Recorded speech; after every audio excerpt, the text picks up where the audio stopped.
Saya ingin ucapkan berbanyak terima kasih kerana memberi saya penghormatan untuk berada dalam majlis ini, dan saya ingin ucapkan tahniah kepada semua kerana saya dimaklumkan semua mengambil bahagian dalam larian patriotik yang dianjurkan pada hari ini.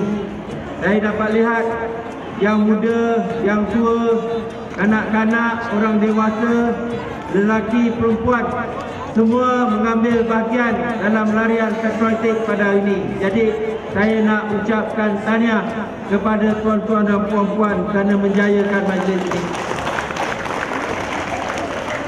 Saya percaya majlis seumpama ini sudah tentulah akan dapat menyempurnakan matlamat dan juga objektifnya sebagai satu usaha bagi meningkatkan lagi semangat patriotisme di kalangan tuan-tuan dan puan-puan.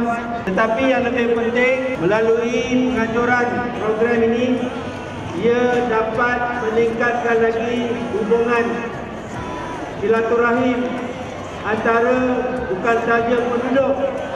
Kita bukan sahaja mahu semangat kerjasama dan juga silaturahim antara penduduk dengan penduduk, tetapi pada masa yang sama kita mahu meningkatkan semangat kerjasama, semangat sokongan, semangat pergaulan antara penduduk dengan parti yang sememangnya selamanya berada di kalangan kita, yang sentiasa memperjuangkan kita, tidak lain tidak bukan Parti Barisan Nasional. Jadi inilah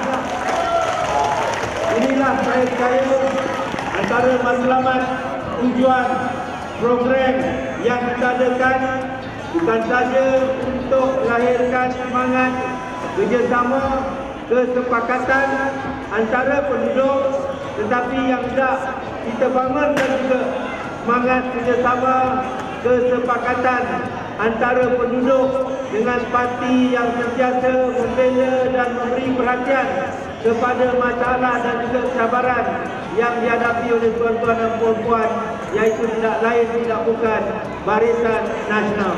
Pada hari ini tuan-tuan dan puan-puan telah menghiaskan kawasan tuan-tuan dan puan-puan dengan lambang dasing dan warna biru.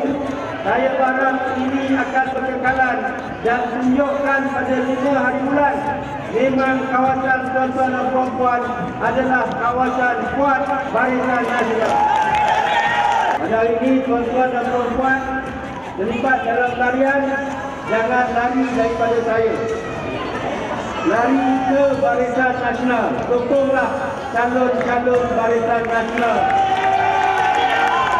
Peringkat Parlimen Puan Azam Sumala dan peringkat Dewan Undangan Negeri Pemas, iaitu saya sendiri.